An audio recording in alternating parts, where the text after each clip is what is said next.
मेरा नाम Ishan Chandra, lecturer world polytechnic Pratapgarh. आपको मैं आज कंपोनेंट ऑफ इकोसिस्टम के बारे में बताऊंगा। मीन्स पारिस्थितिकी तंत्र के घटक, इसको भी हिंदी में कहा जाता है। तो आपको ये पता है कि जो आपका पारिस्थितिकी तंत्र या इकोसिस्टम होता है वो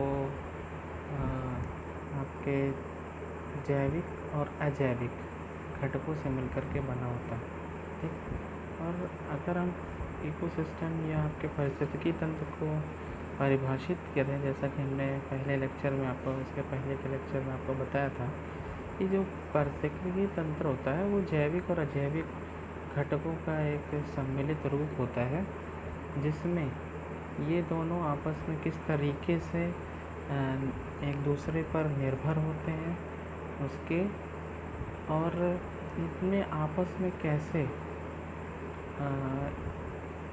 जो आपका खाद्य है या एनर्जी है या मिनरल्स हैं, खनिज जिनको कहते हैं, उनका कैसे फ्लो होता है, उसका अध्ययन अगर हमें करना होता है तो हम के अध्ययन को हम पारिस्थितिकी तंत्र के नाम से जानते हैं, ठीक। तो हम आज उसके घटक के बारे में बात करेंगे। तो पारिस्थितिकी तंत्र के घटक मेनली आपके दो घटकों से मिलकर के, दो कंपोनेंट से मिलकर के आपका पारिस्थितिकी तंत्र बना होता है। एक आपका बायोटिक कंपोनेंट, जिसको कि जैविक घटक बोलते हैं, और एक ये बायोटिक कंपोनेंट, जिसको कि अजैविक घटक बोलते हैं। तो जो आपका बायोटिक कंपोनेंट है, मीन्स जिसको आप जैविक घटक बोलते हैं, तो हमने पहले भी आपको ये बताया था कि ऐसे कंपोनेंट जिनमें जीवन होता है, जिनमें लाइफ होती है, ठीक। तो ऐसे घटक जिनमें या जीवन की संभावना होती है, जो जीते हैं, जो श्वसन क्रिया करते हैं या एक लाइफ स्पेंड करते हैं, ठीक। तो उनको हम क्या बोलते हैं, बायोटिक कंपोनेंट को जैविक घटक बोलते हैं। तो किसी भी पारिस्थितिकी में आपके पोषण के आधार पर जो जैविक घटक होते हैं, ठीक, उनको हम तीन प्रकार में विभाजित करते हैं, तीन प्रकार से उनको डिस्ट्रीब्यूट करते हैं, ठीक। तो जो आपके जीवधारियों के किसी भी समुदाय के जीवन पर, इस पर पोषण के संबंध पाए जाते हैं। मीन्स ये न्यूट्रिशन इनमें आपस में होता है, और पोषण के लिए जो आपके जीवधारी होते हैं, जो आपके जीव जंतु होते हैं, वो एक दूसरे पर या अपने पर्यावरण पर निर्भर होते हैं। तो जो आपके पोषण के पारस्परिक संबंध के आधार पर आपके जो पारिस्थितिकी तंत्र के जो जैविक घटक हैं, जिनको कि आप बायोटिक कंपोनेंट कहते हैं, उनको हम तीन भाग में विभाजित करते हैं। पहला आपका इसमें उत्पादक होता है, एक उत्पादक मीन्स आपका उसको इंग्लिश में प्रोड्यूसर भी बोलोगे। दूसरा आपका क्या है, उपभोक्ता मीन्स कंज्यूमर। तीसरा आपका क्या है, अपघटक, जिसको कि आप डिकम्पोजर भी कहते हैं। तो ये तीन मेन घटक हैं, तीन मेन कंपोनेंट्स हैं बायोटिक कंपोनेंट के, ठीक। इसमें आपका जो उत्पादक होता है, उत्पादक का मतलब क्या है, ऐसा कंपोनेंट जो सूर्य से, सन से एनर्जी ले करके कुछ प्रोड्यूस करे, ठीक। मीन्स कुछ बनाए, कुछ उत्पाद बनाए। तो हम यहाँ पर इसको इस तरीके से बता सकते हैं कि इसमें वे हरे पेड़ पौधे या वे वनस्पतियाँ आती हैं जो सूर्य के प्रकाश में प्रकाश संश्लेषण के द्वारा अपना भोजन स्वयं बनाते हैं। ये अपने भोजन के लिए किसी और चीज़ों पर डिपेंड नहीं करती है, मेनली एनर्जी सन से लेते हैं, सन से एनर्जी लेकर के प्रकाश संश्लेषण क्रिया द्वारा, एक फोटोसिंथेसिस प्रोसेस द्वारा अपना खाना बनाते हैं, अपना ये भोजन बनाते हैं, और उससे इनको एनर्जी मिलती है, जिससे कि ये अपनी ग्रोथ या फिर अपने आप को और विशालकाय बनाते हैं, ठीक। तो ये मेनली हरे पेड़ पौधे या जो सभी तरीके की वनस्पतियाँ पाई जाती हैं आपके सराउंडिंग में, उनको ही हम उत्पादक कह सकते हैं। ठीक। और एक अच्छी बात यह है कि प्रकाश संश्लेषण क्रिया के द्वारा जो आपका उत्पादक होते हैं ये ऑक्सीजन गैस प्रोड्यूस करते हैं। ठीक। और ये ऑक्सीजन गैस जीवनदायी गैस होती है। ठीक। जो कि सभी जीवधारियों द्वारा, सभी जीव जंतुओं द्वारा इसका उपयोग किया जाता है श्वसन के लिए। ठीक। तो ये जो आपके हरे पेड़ पौधे होते हैं, ये जो आपकी वनस्पतियाँ होती हैं, ये आपके जीवन के लिए अत्यंत महत्वपूर्ण है। ये आपको भोजन तो देती ही देती हैं, उसके साथ साथ आपको सभी जीवधारियों को आप श्वसन क्रिया के लिए अत्यंत महत्वपूर्ण ऑक्सीजन गैस भी देती है। ठीक। तो ये बहुत इम्पॉर्टेंट पार्ट होता है किसी भी इकोसिस्टम का, क्योंकि ये सन से एनर्जी लेकर के खाना बनाता है या भोजन बनाता है अपने स्वयं के लिए, और एनर्जी अपने आप को ग्रो करेगा उस एनर्जी से, और ये ऑक्सीजन गैस प्रोड्यूस करता है जो हम लोगों के लिए, सभी जीवधारियों के लिए बहुत इम्पॉर्टेंट है। अब यहाँ पर हम दूसरा जो इसका कंपोनेंट है, जिसको कि हम उपभोक्ता या कंज्यूमर बोलते हैं। कंज्यूमर का मतलब क्या है? ये वे कंपोनेंट होते हैं, कह लीजिए बायोटिक कंपोनेंट के, जो कि एनर्जी जो कि डिपेंड करते हैं प्राइमरी कंपोनेंट पे या प्राइमरी प्रोड्यूसर पे, सॉरी प्राइमरी नहीं कहेंगे, ये प्रोड्यूसर पे डिपेंड करते हैं। ठीक। तो ये इसके अंतर्गत वे सभी जीव जंतु आते हैं जो अपने भोजन की प्राप्ति के लिए डायरेक्टली या इनडायरेक्ट वे में वनस्पतियों पे या पेड़ पौधे पे डिपेंड करते हैं। तो ये सभी जीवधारी, सभी जीव जंतु जो कि अपने भोजन के लिए डायरेक्ट वे में या इनडायरेक्ट वे में प्रत्यक्ष या परोक्ष रूप से वनस्पतियों पे या पेड़ पौधों पे निर्भर कर रहे हैं, उनको हम क्या बोलेंगे? उनको हम बोलेंगे कंज्यूमर, या इन्हीं को फगाटोट्रॉप्स भी बोलते हैं। तो ये जो आपके कंज्यूमर हैं, ये जो आपके उपभोक्ता हैं, इनको हम मेनली 3 भागों में विभाजित करते हैं, 3 भागों में सब डिवाइड करते हैं। तो इसमें आपका प्राइमरी कंज्यूमर आएगा। प्राइमरी कंज्यूमर में आपके वे शाकाहारी जीव जंतु आते हैं। ठीक। सभी प्रकार के शाकाहारी जीव जंतु आपके प्राइमरी कंज्यूमर में आते हैं। इसके अंतर्गत भी सभी जीव जंतु आते हैं जो अपना भोजन पेड़ पौधे से प्राप्त करते हैं, अर्थात पेड़ पौधे के विभिन्न भागों को ही खाते हैं। तो अगर हम उदाहरण के लिए बात करें तो वे कीड़े मकोड़े जो पेड़ पौधों की हरी पत्तियों को अपने भोजन के रूप में प्रयोग करते हैं, उनको हम प्राइमरी कंज्यूमर कह सकते हैं। अब उनके उदाहरण आपके ग्रासहोपर हो सकते हैं, छोटी मछलियाँ हो सकती हैं।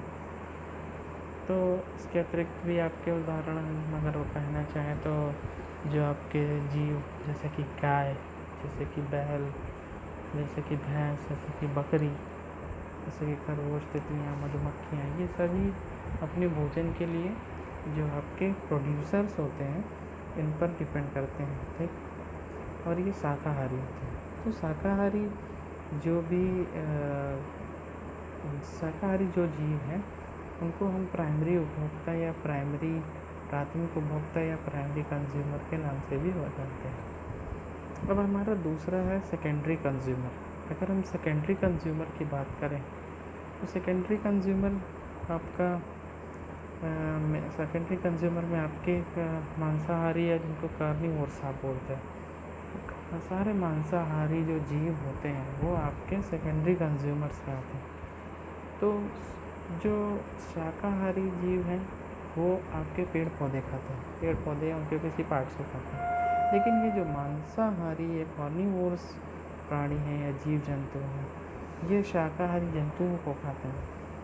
तो अगर हम बात कहें कि जो आपके तितलियाँ होती हैं, चिड़ियाँ होती हैं, जो आपके मेंढक होते हैं, जो शेर होते हैं, जो चीता होते हैं, जो मछलियाँ होती हैं, ये सारे जीव जंतु जो होते हैं इनको हम मांसाहारी कह सकते हैं। तो ये सभी शाकाहारी जीव जंतुओं को खाते हैं। तो ऐसे कंज्यूमर, ऐसे उपभोक्ता जो शाकाहारी जीव जंतु खाएँ, उनको हम द्वितीयक उपभोक्ता या सेकेंडरी कंज्यूमर्स के नाम से भी जानते हैं। उदाहरण के लिए हमने आपको मेंढक, शेर, चीता, मछली ये बताया। तो तीसरा आपका, जिसको सी से हमने देखा है, उसको हम टर्शरी कंज्यूमर या तृतीयक उपभोक्ता भी बोलते हैं।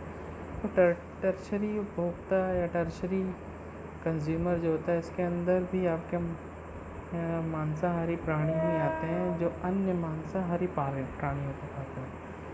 सेकेंडरी कंज्यूमर में जो आपका टर्शरी कंज्यूमर से डिफरेंस है, वो डिफरेंस ये है कि जो सेकेंडरी कंज्यूमर है उसमें जो कंज्यूमर आएंगे वो शाकाहारी जीव जंतुओं को खाएंगे, लेकिन टर्शरी कंज्यूमर में ऐसे मांसाहारी जीव जंतु आते हैं जो कि मांसाहारी जीव जंतुओं को ही खाते हैं, जैसे कि आपका बाज हो गया, जैसे कि आपका गिद्ध हो गया, जैसे कि आपका सांप हो गया। तो ये सभी आपके जो जीव जंतु हैं, ठीक, इनको हम टर्शरी कंज्यूमर में भी कहेंगे। इसके अलावा भी एक आपका हम कह सकते हैं कैटेगराइजेशन कई बार अलग अलग किताबों में देखने को मिल सकता है, जिसको कि आप टॉप कार्निवोर्स या उच्च मांसाहारी के नाम से भी जानते हैं, लेकिन ये तृतीयक उपभोक्ता के अंदर में ही कई बार कवर अप किया जा सकता है। तो अगर हम टॉप कार्निवोर्स की बात करें या जैसे उच्च मांसाहारी भी कहा जाता है, तो ये चौथा कैटेगराइजेशन हो सकता है, बट कोई ज़रूरी नहीं है, ये तृतीयक का उपभोक्ता के अंतर्गत ही आता है। तो अगर हम उच्च मांसाहारी की बात करें तो इसके अंतर्गत में मांसाहारी प्राणी आते हैं जो सभी वर्गों के मांसाहारियों को मार के खा सकते हैं, ठीक, और उनको कोई अन्य जानवर नहीं खा सकता। जैसे कि अब हम इसमें अगर इसका उदाहरण बताएं तो इसमें शेर, चीता या मगरमच्छ या आपका बाज, ये जो आपके मांसाहारी जीव हैं, इनको ये अन्य सभी मांसाहारी जीव जंतुओं को खा सकते हैं, लेकिन इनको मार के खाना ये बहुत किसी भी अन्य जीव जंतुओं के लिए, जानवरों के लिए इम्पॉसिबल है। तो ये आपके उपभोक्ता हो गए, ठीक, इन टाइप के आपके कंज्यूमर्स होंगे। तो तीसरा आपका डिकम्पोज़र या अपघटक, ये बहुत इम्पोर्टेंट आपका कंपोनेंट होता है, ठीक, आपके कह सकते हैं बायोटिक कंपोनेंट में, क्योंकि अगर ये ना हो तो आप कह सकते हैं कोई भी डेड सेल्स या डेड बॉडी या डेड प्लांट आप कह लीजिए डिकम्पोज हो करके अपने प्राइमरी एलिमेंट में चेंज ना हो कभी भी। तो ये आपके जो इकोसिस्टम होता है उसका एक बहुत मेन पार्ट होता है, कंपोनेंट होता है। तो इस श्रेणी के अंतर्गत जो आपके प्रतोपजीवी जीवाणु या आपके कवक आते हैं, ठीक, जो कि पेड़ पौधे या जीव जंतुओं तथा कार्बनिक पौधों को सड़ा गला करके खा सकते हैं। सड़ा गला देते हैं और उसको विघटित करके सूक्ष्म एवं सरल कार्बनिक या कार्बनिक यौगिकों में परिवर्तित कर देते हैं। तो ये इनके अंदर एक काबिलियत होती है कि ये क्या कर सकते हैं, ये जो भी पेड़ पौधे हैं, जो भी जीव जंतु हैं, ठीक, या जो मृत कार्बनिक पदार्थ हैं, उनको सड़ा गला करके उनका विघटन कर देते हैं, उनको डिकम्पोज कर देते हैं, ठीक है। डिकम्पोजिशन में क्या होगा,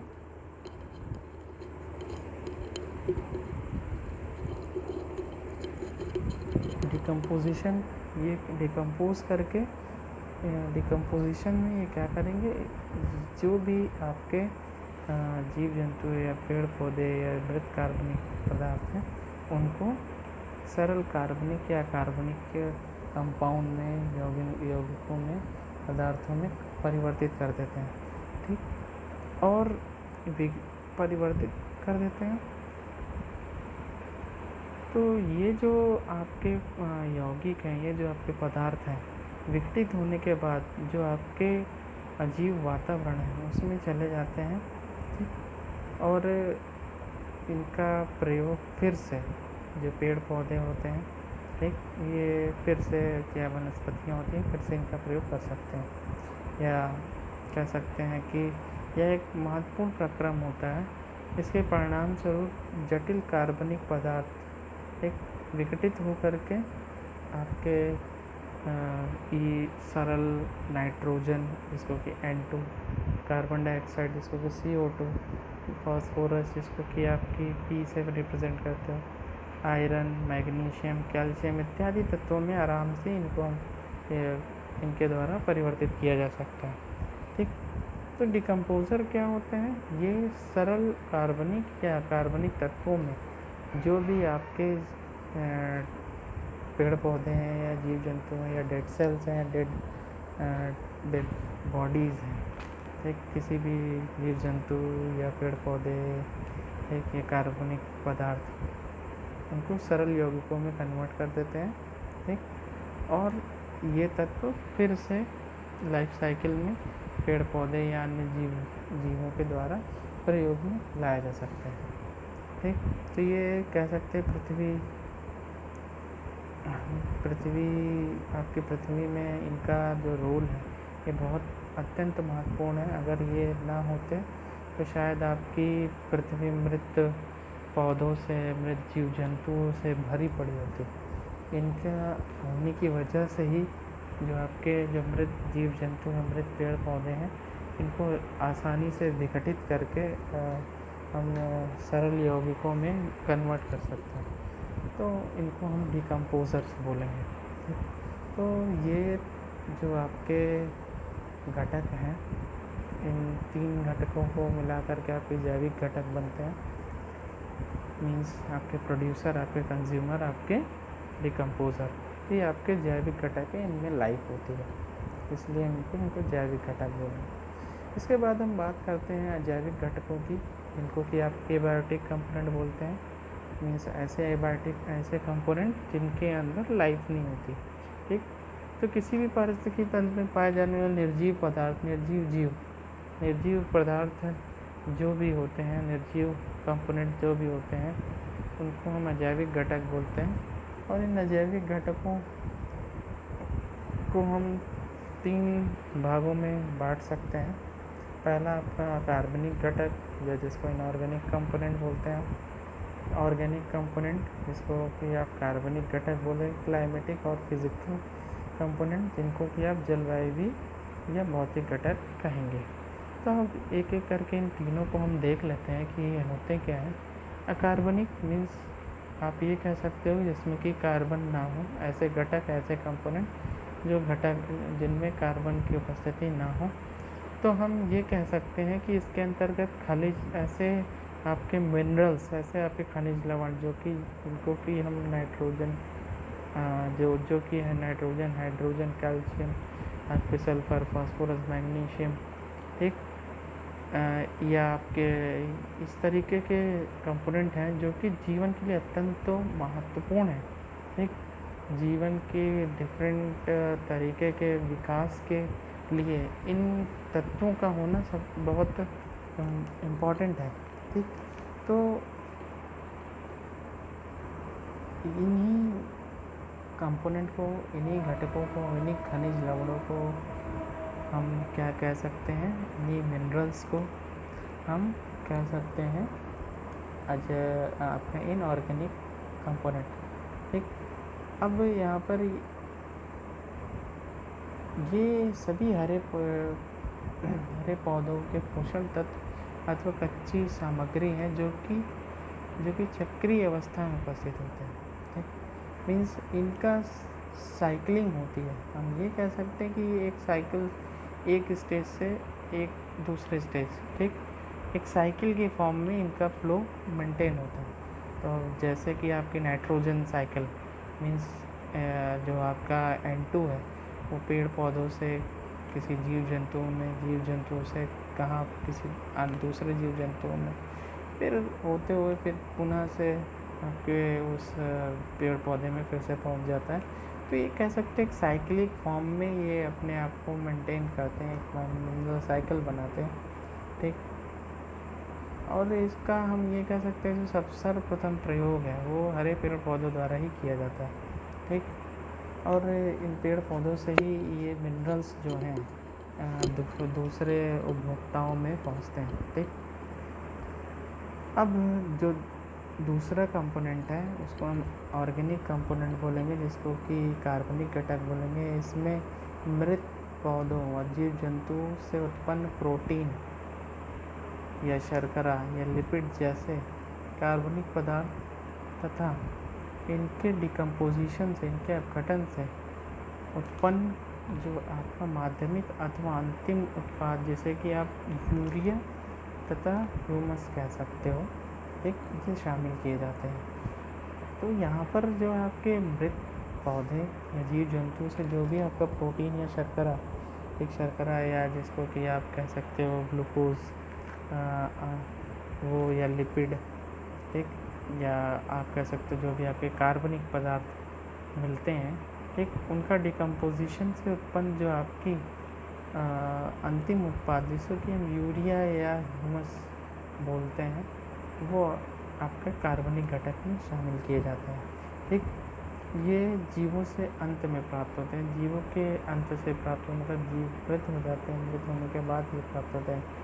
मृतकोषी जीवाणु व कवकों की क्रिया के फलस्वरूप ये अकार्बनिक तत्वों में परिवर्तित हो जाते हैं, जिससे कि पुनः हरे पेड़ पौधे उपयोग में ले लेते हैं। तो ये जो आपके जीवाणु होते हैं या कवक द्वार, जिसको कि आप डिकम्पोज़र बोलते हो, एक ये डिकम्पोज करके जो भी आपके मृत आपके कह सकते हैं पेड़ पौधे या जीव जंतु हैं, उनको क्या करते हैं कार्बनिक तत्वों में परिवर्तित कर देते हैं, जिसको कि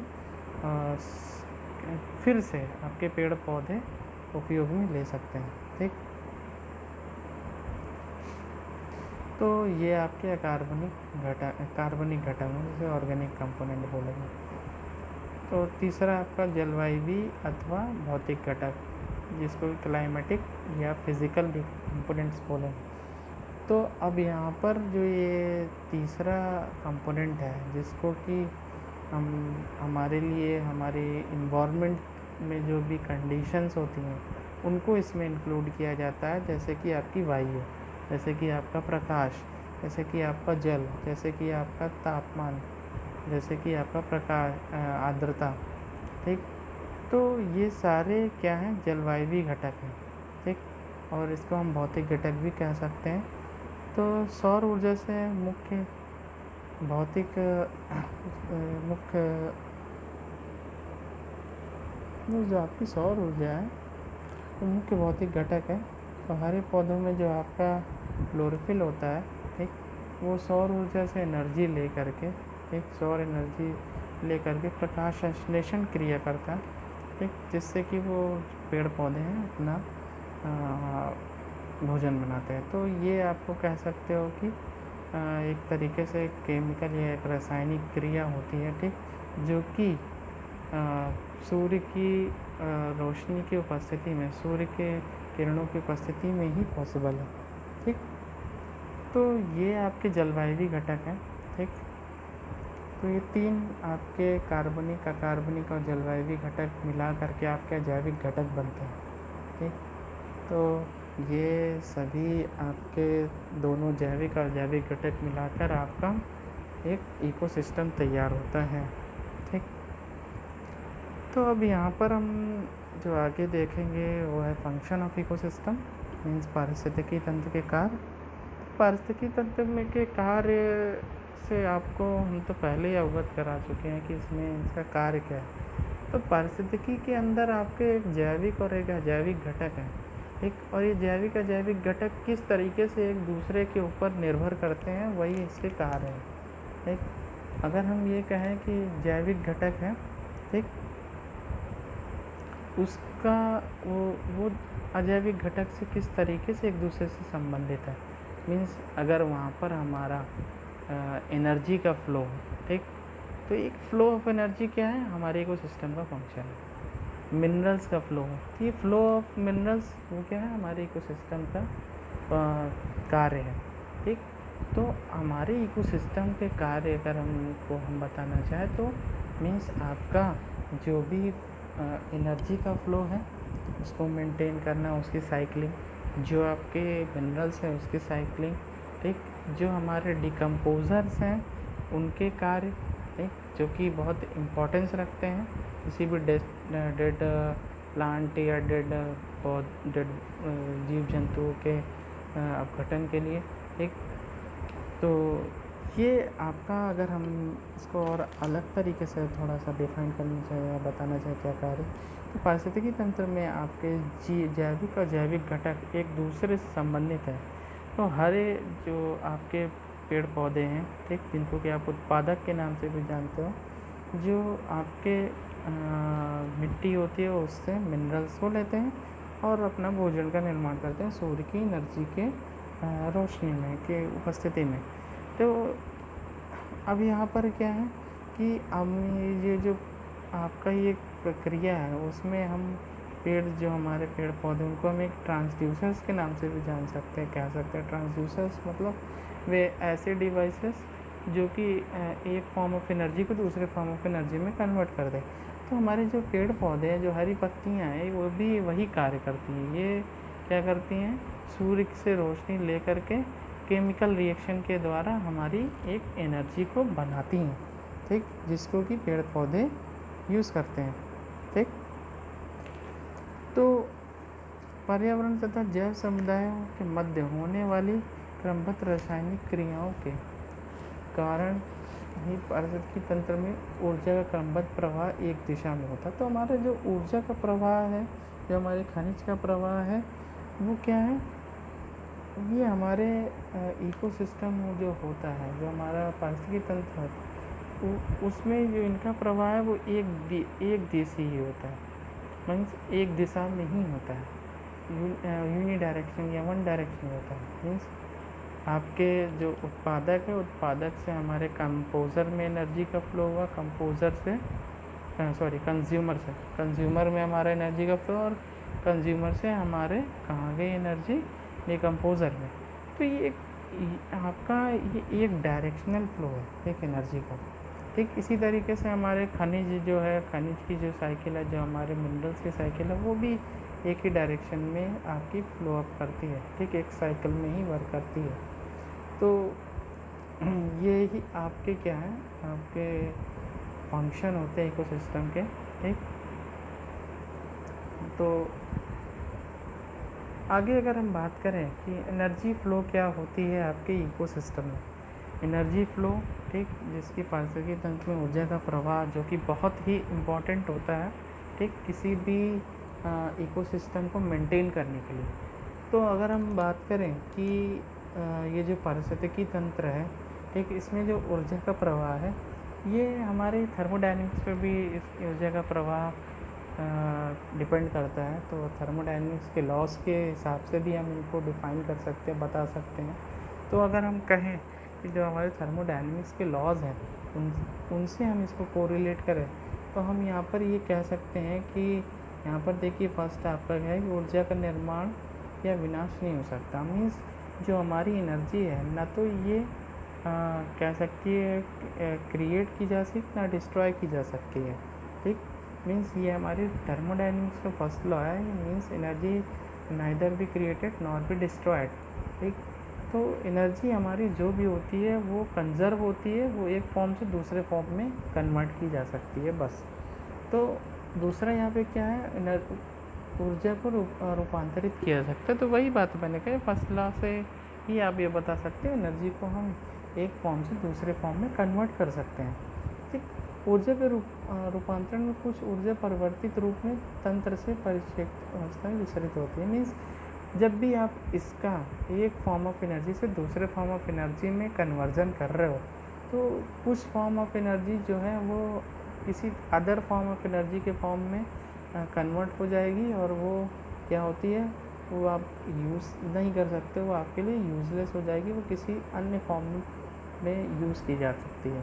ठीक, मीन्स जब भी आप कन्वर्जन करोगे तो कन्वर्जन एनर्जी का जो होगा वो पूरी तरीके से नहीं होता है, वो क्या है, कुछ फॉर्म ऑफ एनर्जी आपकी, कुछ अमाउंट ऑफ एनर्जी लॉस होती है। ठीक, तो ये आपका जो इकोसिस्टम में एनर्जी का फ्लो है, यहाँ पर भी एनर्जी का जो लॉ है, जो आपका थर्मोडायनेमिक्स का लॉ है, वो फॉलो अप किया जाता है। तो उसके अकॉर्डिंग हम कहें ऊर्जा जो एनर्जी है उसका हम 100% रूपांतरण, 100% उसका ट्रांसफॉर्मेशन पॉसिबल है, पॉसिबल ही नहीं। ठीक, तो इसका एक पक्षी प्रवाह तथा कार्बनिक पदार्थों का परिसंचरण भी पारिस्थितिकी के सिद्धांत है। तो जो आपका जो एनर्जी का ये वन डायरेक्शनल फ्लो होता है, तथा आपका जो इनऑर्गेनिक कंपाउंड्स है में जो आपके कंपोनेंट्स होते हैं उनका जो आपका साइक्लिंग होती है। ठीक, ये आपका पारिस्थितिकी इकोलॉजी की आपका जो प्रिंसिपल्स है। ठीक, और ये सभी जीव जंतु पर्यावरण पर ये लागू होते हैं। ठीक, तो अगर हम बात करना चाहें कि आपका जो एनर्जी का फ्लो है, ठीक, वो किसी इकोसिस्टम में कैसे मेंटेन किया जाता है, कैसे बनाया जाता है, कैसे पॉसिबल किया जाता है, तो एक एग्जांपल से अभी हम आगे आपको बताते हैं कि वो कैसे पॉसिबल होगा। तो जो आपका सूर्य होता है वो आपकी ऊर्जा का, आपके इकोसिस्टम में जो ऊर्जा होती है, एनर्जी होती है, उसका मेन सोर्स होता है। ठीक, जिसका कि जो हरे पेड़ पौधे होते हैं, ठीक, उस एनर्जी का यूज़ करके फोटोसिंथेसिस या प्रकाश संश्लेषण के द्वारा आपका अपना जो है वो भोजन बनाते हैं, और उस एनर्जी जो होती है, जो सन की एनर्जी होती है, उसको केमिकल एनर्जी के फॉर्म में कन्वर्ट कर देते हैं। ठीक,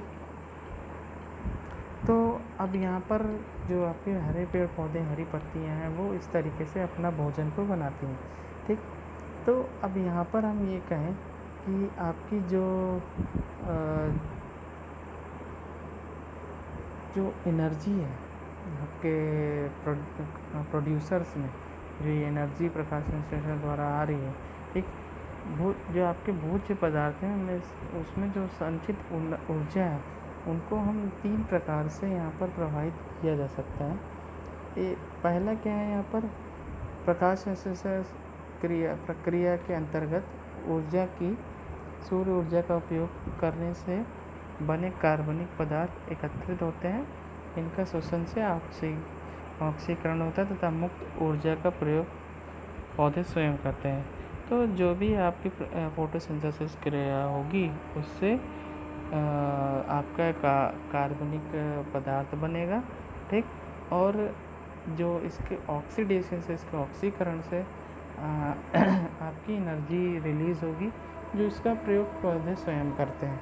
ठीक, और जो ऑक्सीजन रिलीज़ कर रहे हैं उसका वायुमंडल में अन्य जीव जंतु वातावरण में उनका यूज़ करते हैं।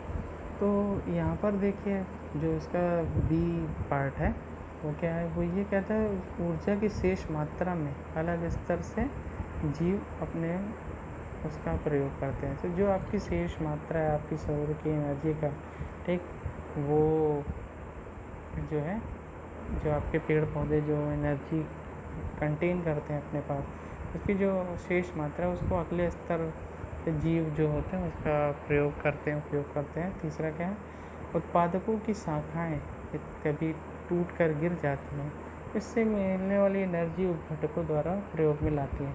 तो यहाँ पर एक साइकिल की बात कर रही है कि जहाँ पर सन से जो एनर्जी आ रही है, जो सूर्य से एनर्जी आ रही है, वो एनर्जी का उपयोग करते हैं उत्पादक। तो हम यहाँ पे जो 3 कैटेगराइजेशन कर रहे हैं, 3 फ्लो, एनर्जी के फ्लो की बात कर रहे हैं। तो उसमें क्या है, पहला क्या है कि आपका उत्पादक वो सूर्य से एनर्जी लेगा, एनर्जी लेकर के फोटोसिंथेसिस के द्वारा एनर्जी जो भी केमिकल रिएक्शन होगी, इसमें जो भी एनर्जी रिलीज़ होगी उसको वो अपने पास कंटेन करेगा। उसके बाद जो वो एनर्जी है, ठीक, वो जो आपके कंपोजर, जो आपके कंज्यूमर होते हैं, सेम एनर्जी कंज्यूमर क्या करते हैं, उस पेड़ पौधे से लेते हैं, उस प्रोड्यूसर से लेते हैं। ठीक, तो वो उसका उपयोग करके अपने पास कुछ एनर्जी रखते हैं। उसके बाद जो है आपका जब डिकम्पोजिशन होता है, जब आपका प्रोड्यूसर या फिर आपके जो कंज्यूमर, उनका जब कभी भी डिकम्पोजिशन होता है, तो डिकम्पोजिशन के द्वारा जो डिकम्पोज़र होते हैं वो उस एनर्जी को लेते हैं, ठीक, और अपने आप को पोषण देते हैं।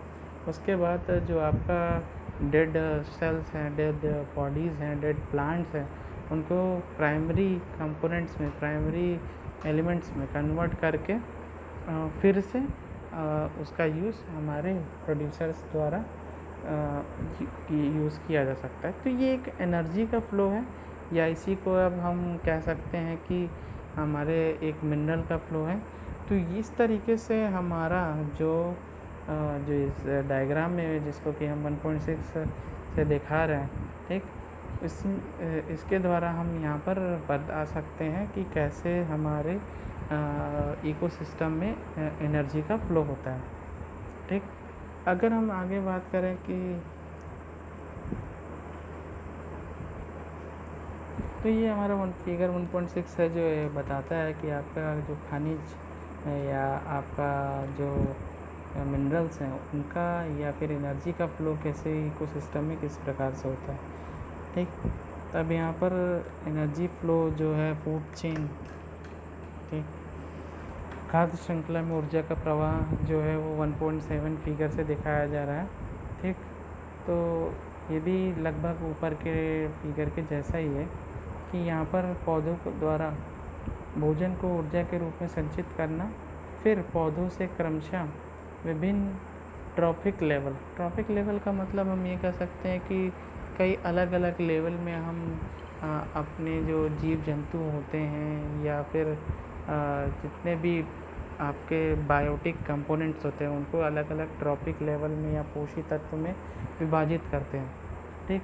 तो जैसे कि आपका प्राइमरी, जैसे हमने आपको बताया क्या था कि यहाँ पर आपका प्रोड्यूसर होगा, वो आपके ग्राउंड लेवल पे होगा, फिर उसके ऊपर आपका उससे कंज्यूमर होगा, कंज्यूमर में भी प्राइमरी कंज्यूमर, फिर सेकेंडरी कंज्यूमर, फिर उसके ऊपर टर्शरी कंज्यूमर, ठीक। तो ये आपका जो है एक ट्रॉपिक लेवल है, ठीक। ट्रॉपिक लेवल में ही आपका अलग अलग, हर ट्रॉपिक लेवल में अलग अलग जीव जंतु पाए जाते हैं, ठीक। तो जीवों में भोजन के साथ ऊर्जा का रूपांतरण जो होता है उसी को खाद्य श्रृंखला की संज्ञा दी जाती है, ठीक। तो पौधों द्वारा भोजन को ऊर्जा के रूप में संचित करना, फिर पौधों से क्रमशः विभिन्न पोषी स्तरों के जीवों में भोजन के इस ऊर्जा का स्थानांतरण को हम फूड चेन कहते हैं। तो फूड चेन का मतलब क्या है कि जो आपका कह सकते हैं प्रोड्यूसर जो एनर्जी अपने पास रख रहा है और उस एनर्जी को जो फर्दर वो आगे सर्कुलेट कर रहा है, जिनको कंज्यूमर्स को, प्राइमरी कंज्यूमर, ठीक।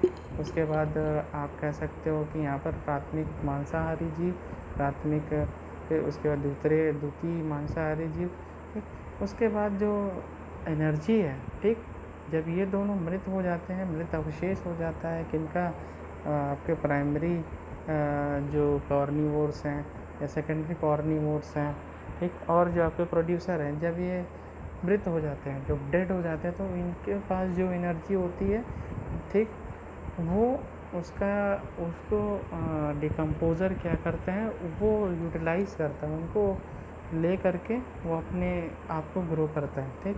अपने उन पर ये डिपेंड करता है, ठीक। तो जो आपका डिकम्पोज़र होता है वो डेड सेल्स से, ठीक, या डेड प्लांट से या डेड बॉडीज़ से, ठीक, जीव जंतुओं के, उनसे एनर्जी को लेता है। तो आपका इस तरीके से एक साइकिल बनती है। और डिकम्पोज़र क्या करता है, जो आपकी बॉडी में, जो आपकी डेड बॉडीज़ में, डेड प्लांट्स में जो कि प्राइमरी एलिमेंट से मिलकर के बनी होती है, उनमें इसको डिकम्पोज़ कर देता है, इसको कि फिर से आपके जो आपके प्रोड्यूसर्स होते हैं उनको वो मिट्टी से अवशेष शोषित करके फिर से अपना उपयोग कर लेते हैं अपने पोषण के लिए, तो ये आपका एक साइकिल है, ठीक, एक फ्लो है किसका, एनर्जी का, एक आपके इकोसिस्टम में। तो ये आपका इस तरीके से हम बता सकते हैं flow of energy in ecosystem. अब हम आपको थोड़ा फूड चेन के बारे में बात करेंगे। किसी भी इकोसिस्टम में फूड चेन क्या होती है।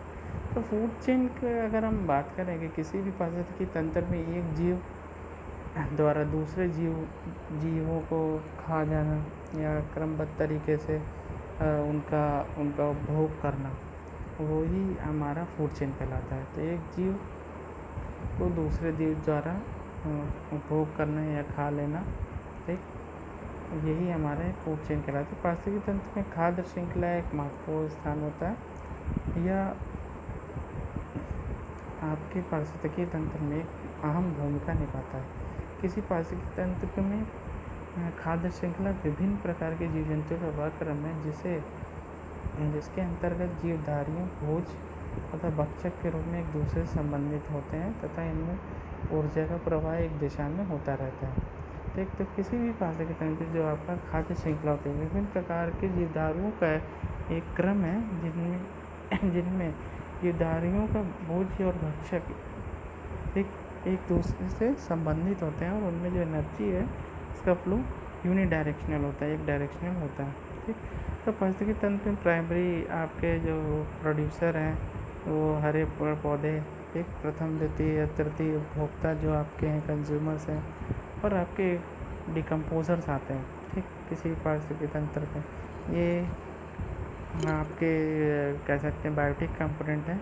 ठीक, और ये आपस में मिल कर के एक खाद्य श्रृंखला या फूड चेन को बनाते हैं। ठीक, तो फूड चेन का मेनली मतलब यही है कि आपका एक जो आपका जीव है, ठीक, वो दूसरे जीव को खा ले रहा है, दूसरे जीव को उपभोग कर रहा है। ठीक, तो या आपके पेड़ पौधों के दूसरे जीव जंतु खा रहे हैं। ठीक, दूसरे जीव जंतु को कोई दूसरा जीव खा रहा है। तो एक तरीके से कह सकते हैं एक चेन बन जाती है, जिसको कि हम बोलते हैं कि ये फूड चेन है किसी भी इकोसिस्टम में। तो एक फिगर से हम यहाँ पे आपको दिखा के बता सकते हैं कि यहाँ पर देखिए डिफरेंट आपके लेवल्स में, ठीक, एक ट्रॉपिक लेवल यहाँ पर दिखाया गया है आपको। इसकी बात हमने पीछे कर रहे थे कि यहाँ पर देखिए सबसे पहले आपका उत्पादक होगा, जो कि जनरली हरे पेड़ पौधे होंगे।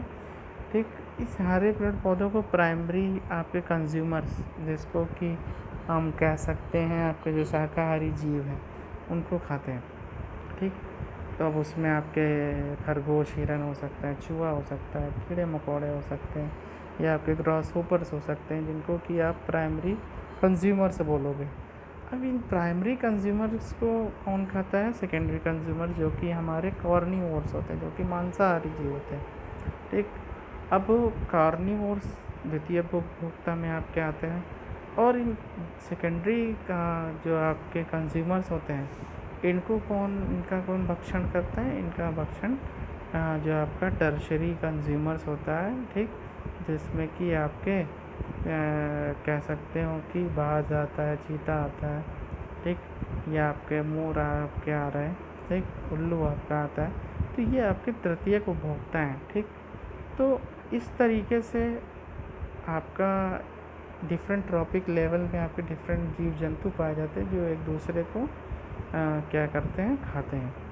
तो अब यहाँ पर जो एक फूड का चेन बनता है, तो अब यहाँ पर देखिए एग्जांपल के तौर पे हम बता सकते हैं किसी भी तालाब के पारिस्थितिकी तंत्र में कैसे खाद्य श्रृंखला मेंटेन बनाई जाती है। तो जो आपके हरे पेड़ पौधे होते हैं, उनको कीड़े मकोड़े खाते हैं। फिर हरे कीड़े मकोड़ों को मेंढक खा लेता है, मेंढक को कौन खाता है? सांप खा लेता है, और सांप को जो आपके बगुला या सारस होते हैं, ठीक, तालाब के ऊपर जो मंडराते रहते हैं, वो खा जाते हैं। तो ये एक तरीके से यहाँ पर एक एग्जाम्पल है फूड चेन का, जो कि मेंटेन होती है इकोसिस्टम में। ठीक, इसी तरीके से आपका दूसरा हम उदाहरण दें कि किसी भी घास के स्थल पे, ठीक, ग्रासलैंड में कैसे आपकी फूड साइकिल मेंटेन होती है। तो जो आपकी ग्रास होती है, जो आपकी घास होती है, उसके कीड़े मकोड़े आपके खाते हैं या ग्रॉसहॉपर्स खाते हैं, ठीक। उसको फिर चिड़ियाँ खा लेती हैं, उन कीड़े मकोड़े या टिड्डियों को, ठीक। अब उन चिड़िया खा लें या आपके मेंढक भी उनको खा सकते हैं, ठीक। तो अब इनको जो चिड़िया हैं, इन मेंढक को आपके बाज या पक्षी या आपके सांप खा सकते हैं, ठीक।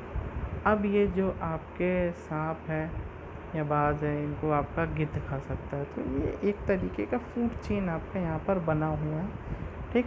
जिसको कि हम कह सकते हैं कि आपका इकोसिस्टम का एक फूड चेन है। तो ये एग्जांपल्स हैं किसका, फूड चेन का किसी भी इकोसिस्टम में।